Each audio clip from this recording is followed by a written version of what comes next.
Hi guys, welcome back to my channel with another video. तो यार आ चुका हूँ एक और नई वीडियो के साथ वापस। देखिए, जो हमारी सीरीज चल रही है उत्तराखंड ज्योग्राफी की, इसमें हम लोगों ने कल बात करी थी उत्तराखंड के जितने भी पर्वत हैं उनके बारे में, और जो जो भी उत्तराखंड के जो भौगोलिक विभाजन में जो जो भी उनके भाग थे उनके बारे में हम लोगों ने बात करी थी। तो देखिए, आज की वीडियो में हम लोग बात करेंगे उत्तराखंड की जलवायु, उत्तराखंड का जो क्लाइमेट है इसके बारे में बात करेंगे।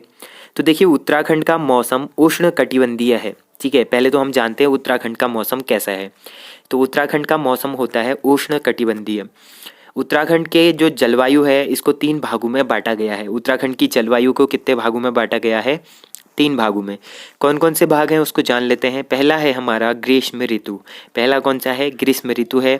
दूसरा है हमारा वर्षा ऋतु। तीसरा है शीत ऋतु। ठीक है, 3 ऋतुएं हैं, 3 जलवायु है, 3 भागों में इसको बांटा गया है उत्तराखंड की जलवायु को। अब देखिए, हम लोग मैप के थ्रू समझते हैं। मान लो ये ग्लोब है, ठीक है, ये ग्लोब है। तो ग्लोब में देखिए, जैसे ये वाली जो लाइन जाती है इसको कहते हैं हम लोग मकर रेखा। पहले हम लोग बात करते हैं जो 0 डिग्री लाइन है, जिसको हम लोग विषुवत रेखा या भूमध्य रेखा के नाम से जानते हैं। ग्लोब के जो सेंटर से एक काल्पनिक रेखा, ये जो रेखाएं होती हैं ये बेसिकली एक काल्पनिक रेखाएं होती हैं। ठीक है, तो इसके जो सेंटर से जो रेखा जाती है इसको हम लोग विषुवत रेखा या भूमध्य रेखा भी कहते हैं। इससे जो नीचे यानी 23.5 डिग्री पर जो एक लाइन होती है हल्की सी कर्व में, इस रेखा को हम लोग कहते हैं मकर रेखा। ठीक है, और उससे भी जो नीचे वाली लाइन होती है इसको हम लोग कहते हैं दक्षिणी ध्रुव। ठीक है, ये जो दक्षिणी ध्रुव होता है, इस लाइन से नीचे वाला जो ध्रुव बनता है इसको हम लोग दक्षिणी ध्रुव कहते हैं। अब विषुवत रेखा से ऊपर की ओर चलें तो इस रेखा को हम लोग बोलते हैं कर्क रेखा। ठीक है, कर्क रेखा कहते हैं, जो भारत के 8 राज्यों से होकर गुजरती है। ठीक है, भारत के 8 राज्यों से होकर कर्क रेखा गुजरती है, उसके बारे में भी हम लोग अभी देखेंगे। उसके बाद देखिए, 23.5 डिग्री पर ही ये लाइन भी बनी हुई है। इससे ऊपर जो हमारा लाइन है यहाँ पर बनता है हमारा उत्तरी ध्रुव। अब मान लीजिए ये ग्लोब में ये इंडिया है। ठीक है, ये छोटा सा इंडिया है। तो इंडिया का जो आधा हिस्सा है, आधे से थोड़ा कम हिस्सा, वो हमारा कर्क रेखा से ऊपर वाली लाइन पे आता है, और आधा जो हिस्सा है वो कर्क रेखा से नीचे वाली लाइन पर आता है। मतलब कर्क रेखा से नीचे विषुवत रेखा यानी भूमध्य रेखा की ओर आता है। तो देखिए, इससे हम लोग क्या समझते हैं, जो उत्तरी ध्रुव है यानी ये वाला जो ध्रुव है, यहाँ पर जो जलवायु होती है वो किस तरीके की होती है? शीतोष्ण कटिबंधीय जलवायु होती है। ठीक है, यहाँ पर जो जलवायु होती है इसको हम लोग कहते हैं शीतोष्ण कटिबंधीय जलवायु। और देखिए, जो कर्क रेखा है और मकर रेखा है, इन दोनों के बीच में जो विषुवत रेखा है, इससे ऊपर और नीचे यानी इन दोनों लाइन के बीच में जो जलवायु होती है उसको कहते हैं उष्ण कटिबंधीय। ठीक है, और उत्तराखंड की भी कैसी है? उष्ण कटिबंधीय है। अब देखिए, इससे जो नीचे वाली लाइन है मकर रेखा से नीचे यानी दक्षिणी ध्रुव, यहाँ पर कैसी जलवायु होती है? शीतोष्ण जलवायु। ठीक है, शीतोष्ण जलवायु होती है, यहाँ पर उष्ण जलवायु होती है, और यहाँ पर होती है शीतोष्ण कटिबंधीय जलवायु। ठीक है, तो ये हमने ग्लोब के थ्रू जान लिया। अब देखिए, हमारा जो भारत है, हमारा जो उत्तराखंड है, बेसिकली हम लोग यहाँ पर उत्तराखंड की बात करेंगे। तो उत्तराखंड तो इसके मैप के थ्रू कहाँ पर आता है? कर्क रेखा से ऊपर आता है, उत्तरी ध्रुव की ओर आता है। ठीक है, तो यहाँ पर कैसी जलवायु है? शीतोष्ण कटिबंधीय। ठीक है, कैसी जलवायु है? शीतोष्ण कटिबंधी। लेकिन स्टार्टिंग में मैंने बताया था ना, उत्तराखंड का मौसम कैसा है? उष्ण कटिबंधी है। तो इसका उष्ण कटिबंधी होने का रीज़न क्या होता है? ठीक है, तो देखिए, अब ये जो भारत है, भारत का जो आधा हिस्सा, चलिए हम लोग इसको मैप के थ्रू समझते हैं। देखिए, ये इंडिया का मैप है। ठीक है, ये इंडिया का मैप है, यहाँ पर हमारा उत्तराखंड बना हुआ है। ये क्या है? हमारा उत्तराखंड है। अब ये जो बीच की लाइन जाती है, इस लाइन को क्या कहते हैं? इसको कहते हैं कर्क रेखा। ठीक है, जो भारत के 8 राज्यों से होकर गुजरती है इसको कहते हैं कर्क रेखा। मैंने अभी बताया था, कर्क रेखा से ऊपर की जो जलवायु होती है ये कैसी जलवायु होती है? शीतोष्ण कटिबंधीय जलवायु। कैसी होती है? शीतोष्ण कटिबंधीय जलवायु होती है। और जो कर्क रेखा है, कर्क रेखा से नीचे वाली जो लाइन है, यहाँ पर कैसी जलवायु है? उष्ण कटिबंधीय। ठीक है, ऊपर है शीतोष्ण कटिबंधी, नीचे है उष्ण कटिबंधी। लेकिन जो हमारा उत्तराखंड है ये तो हमारा कर्क रेखा से ऊपर है ना, तो यहाँ पर कैसी जलवायु होनी चाहिए थी? शीतोष्ण होनी चाहिए थी। लेकिन मैंने स्टार्टिंग में बताया उत्तराखंड का मौसम उष्ण कटिबंधी है, यानी यहाँ के मौसम का जैसा। अब ये होता क्यों है? बेसिकली अब देखिए जो ये वाला बॉर्डर है, ये वाला जो बॉर्डर है ये बेसिकली ट्रांस हिमालय के अंतर्गत आते हैं, ठीक है। इसको हम लोग कहते हैं ट्रांस हिमालय। यानी यहाँ पर जो बड़े बड़े हिमालय पर्वत हैं, हिमालय पर्वत होने के कारण, यानी बहुत बहुत बड़े बड़े हिमालय पर्वत होने के कारण यहाँ से जो जलवायु मानसून होता है, जलवायु है, यहाँ का जो मौसम है या बारिश है, जो भी चीज़ें हम लोग बोले, तो यहाँ से जो बारिश आती है, जो मानसून यहाँ पर आता है, तो वो क्या हो जाता है, हिमालय पर्वत से टकराकर वापस यहीं की ओर लौटता है, ठीक है। हिमालय पर्वत से जो मानसून होता है वो वापस यहीं की ओर लौटता है, यानी हिमालय पर्वत से वो पार नहीं हो पाता। तो इसी कारण जो जलवायु है, वो जो मानसून है, मानसून का वापस आगमन होता है, तो इसी के कारण यहाँ पर जो जलवायु हो जाती है वो उष्णकटिबंधीय जलवायु हो जाती है, ठीक है। जो बेसिकली कर्क रेखा से नीचे के क्षेत्रों में पाई जाती है, वही जलवायु सेम यहाँ भी हो जाती है, क्योंकि जो ये जो मानसून यहाँ पर जाता है, मानसून वहीं हिमालय से लौट कर आ जाता है, क्योंकि जो उत्तराखंड है हमारा वो तो हिमालय की गोद में बसा हुआ है ना, तो इस कारण हिमालय पर्वत बेसिकली हम लोग समझेंगे हिमालय पर्वत के कारण, ठीक है। जो हिमालय पर्वत है, हिमालय पर्वत के होने के कारण ही वहाँ की जलवायु उष्णकटिबंधीय है, ठीक है। होप करता हूँ आप लोग समझ गए होंगे, क्योंकि जो कर्क रेखा है, कर्क रेखा से नीचे तो उष्णकटिबंधीय है, यहाँ वाले ही राज्यों में क्या होगा, उष्णकटिबंधीय जलवायु होगी। यहाँ पर शीतोष्ण होना चाहिए, लेकिन यहाँ शीतोष्ण इसलिए नहीं होती क्योंकि जो ये मानसून है ये लौट कर वापस आ जाता है, ठीक है, टकरा कर पर्वतों से टकराते हैं और बारिश यहीं पर होती है। और हिमालय पर्वत इतना बड़ा है कि इसके कारण जो ऊपर की हवाएं हैं वो ऊपर से वापस रिफ्लेक्ट हो जाती है, नीचे की हवाएं रिफ्लेक्ट हो जाती, इस कारण यहाँ पर नीचे वाली जलवायु ही यहाँ पर पाई जाती है, ठीक है। अब हम लोग बात करते हैं कर्क रेखा की, ठीक है। कर्क रेखा मैंने बताया था कि भारत के 8 राज्यों से होकर गुजरती है।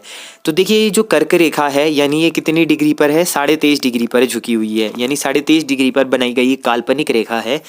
तो ये जो कर्क रेखा है ये बेसिकली भारत के 8 राज्यों से होकर गुजरती है, जिसमें पहला राज्य हमारा गुजरात है, ठीक है। पहला राज्य गुजरात है, दूसरा राजस्थान है, यानी राजस्थान का कुछ हिस्सा कर्क रेखा को टच करता है, तीसरा हमारा मध्य प्रदेश है, चौथा हमारा छत्तीसगढ़ है, पांचवा हमारा यहाँ पर झारखंड है, छठा हमारा यहाँ पर वेस्ट बंगाल है, ठीक है। छठा कौन सा है, वेस्ट बंगाल है।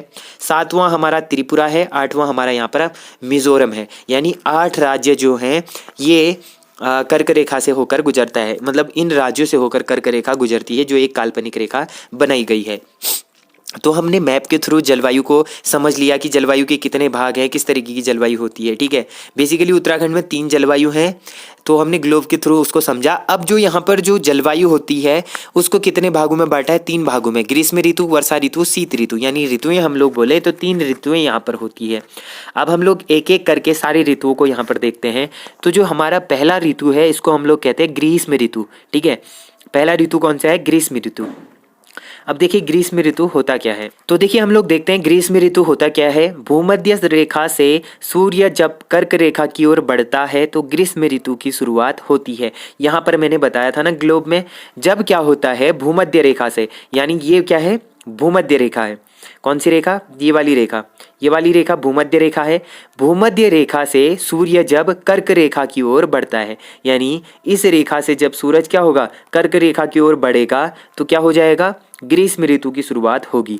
यहाँ पर से जब सूर्य की किरणें यहाँ पर पड़ने लगेंगी, मतलब जो यहाँ पर प्रॉपर जो सूर्य इसकी तरफ जाने लगेगा, क्योंकि ये जो पृथ्वी है ये क्या होती रहती है, घूमते रहती है ना, तो इसके कारण दिन रात होते हैं और ये खुद पे ये घूर्णन गति भी करती है, सूर्य का चक्कर भी लगा रही है 365 दिनों में। तो ये चक्कर लगाने के कारण ही क्या होता है, इसमें मौसम परिवर्तन भी होते हैं। तो जब यहाँ से सूर्य इसकी ओर जा रहा है कर्क रेखा की ओर, तो ग्रीष्म ऋतु की शुरुआत होती है। राज्य में ग्रीष्म ऋतु का प्रभाव मार्च मध्य से जून तक होता है, यानी मार्च 15 तारीख से हम लोग बोल सकते हैं, मार्च 15 तारीख से लेकर जून 15 तारीख तक क्या होता है, ग्रीष्म ऋतु का प्रभाव उत्तराखंड में रहता है। अब देखिए ताप बढ़ने तथा दाब घटने के कारण निचले भागों में वर्षा तथा तूफान आता है। जब ताप घटता है यानी टेम्परेचर क्या हो जाता है, टेम्परेचर बढ़ने लगता है, यानी ताप बढ़ने लगता है, और जो प्रेशर होता है, दाब होता है, वो घटने लगता है, यानी टेम्परेचर बढ़ेगा, प्रेशर घटेगा। तो इसके कारण जो उत्तराखंड का निचले वाले भाग हैं, ठीक है, तो वहाँ पर क्या होता है, वर्षा ज़्यादा होती है और तूफान आने लगता है। अब देखिए मई से जून तक तापमान सर्वाधिक होता है। मई से लेकर जून तक का जो महीना रहता है, इस महीनों में सर्वाधिक टेम्परेचर रहता है, यानी सबसे ज़्यादा गर्मी मई से लेकर जून तक ही होती है। इसी दौरान राज्य में उष्ण कटिबंधीय दशाएं पाई जाती है। और इसी दौरान राज्य में कैसी दशाएं पाई जाती हैं? उष्ण कटिबंधीय दशाएं भी पाई जाती है। फिर देखिए शिवालिक क्षेत्र का तापमान 29.4 से लेकर 38 डिग्री सेंटीग्रेड तक भी हो जाता है। उत्तराखंड में जो शिवालिक क्षेत्र है, यहाँ का टेम्परेचर कितना हो जाता है? 29.4 से लेकर 38 डिग्री सेंटीग्रेड तक शिवालिक क्षेत्रों का तापमान हो जाता है।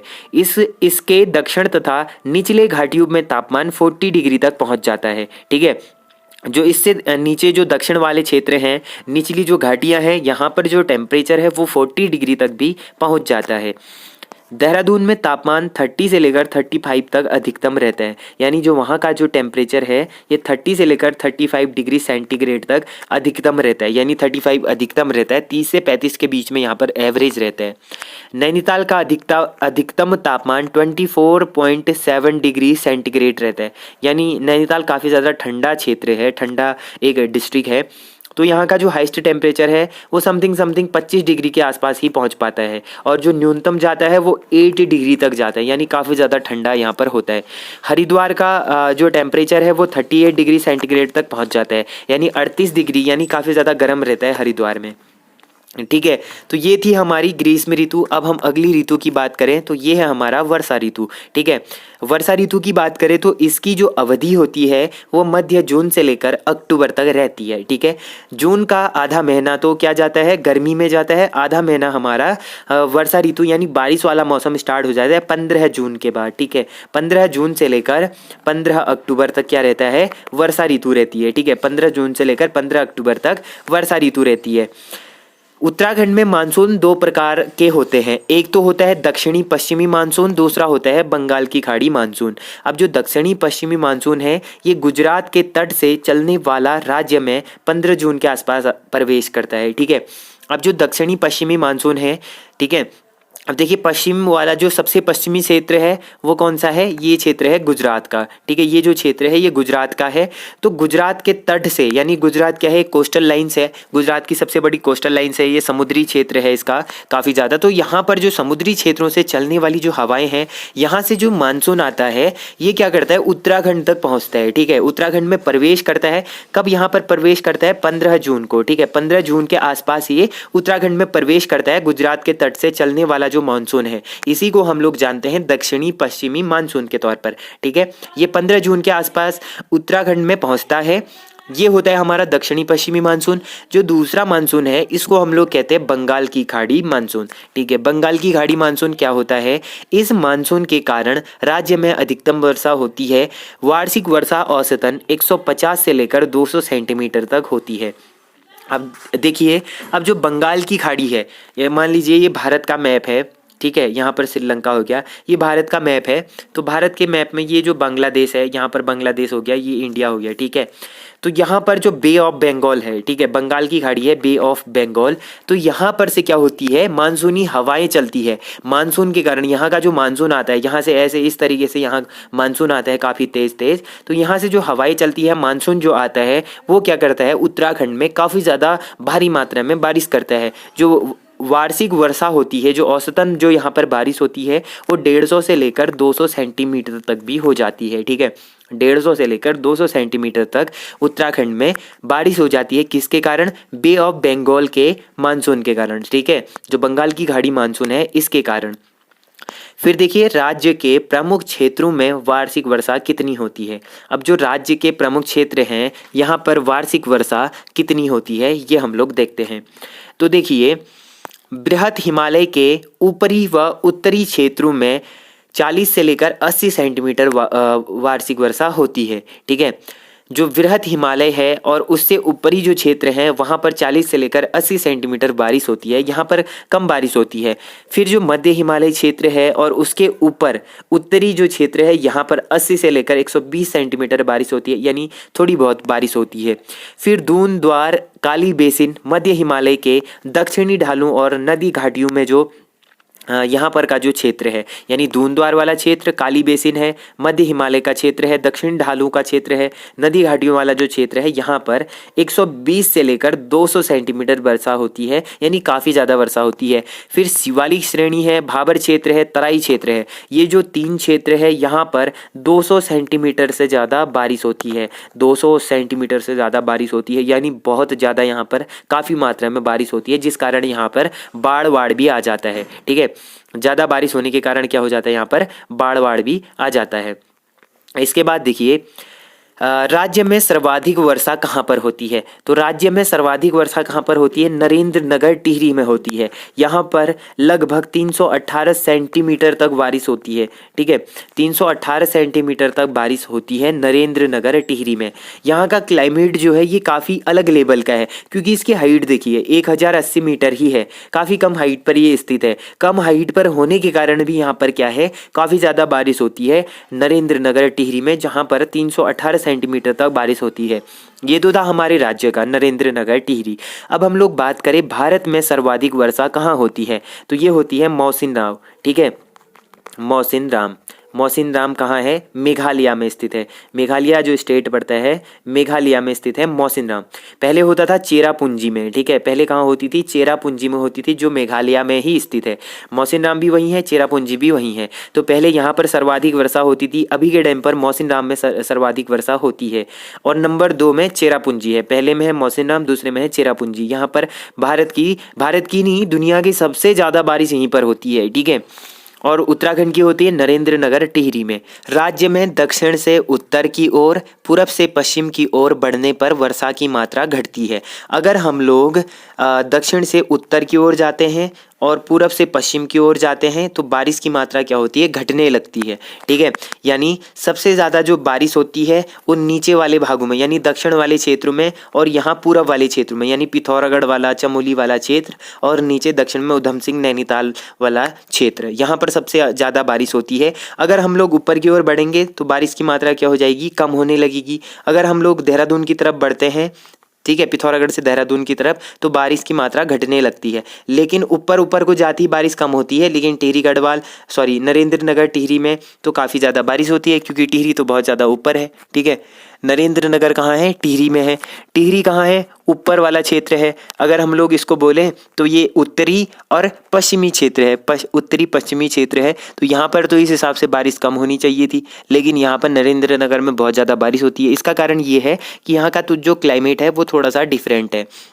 ठीक है, तो ये तो हमारी 2 ऋतुएं हो गई। अब हम लोग बात करें तीसरे ऋतु की, तो ये आती है हमारी शीत ऋतु, यानी इसको शरद ऋतु भी कहते हैं। शीत ऋतु या शरद ऋतु, इस ऋतु का प्रभाव मध्य अक्टूबर से मध्य मार्च तक रहता है, यानी 15 अक्टूबर हम लोग कह सकते हैं। 15 अक्टूबर से लेकर 15 मार्च तक ये जो शरद ऋतु या शीत ऋतु होती है, यानी ठंडे यानी जाड़े वाला जो मौसम होता है, ये इसी बीच रहता है उत्तराखंड में। अभी देखिए आज 25 अक्टूबर है। ठीक है, आज है 25 अक्टूबर, और ये जो स्टार्ट है, जो ऋतु है 15 अक्टूबर से स्टार्ट हो चुकी है, यानी 10 दिन पहले से ठंडा स्टार्ट हो चुका है। सर्दियों वाला जो मौसम होता है वो स्टार्ट हो चुका है, और ये कब तक रहेगा, मार्च रहेगा। ठीक है, 5 महीने तक, 4-5 महीने तक ये रहेगा, 15 मार्च तक, फिर गर्मियाँ स्टार्ट होंगी। ठीक है, जनवरी राज्य का सबसे ठंडा तथा जून सबसे गर्म महीना होता है। सबसे ज़्यादा ठंड कब पड़ती है राज्य में, जनवरी के महीने में, और सबसे ज़्यादा गर्मी कब पड़ती है, जून के महीने में। ठीक है, तो ये भी आप याद कर लेना,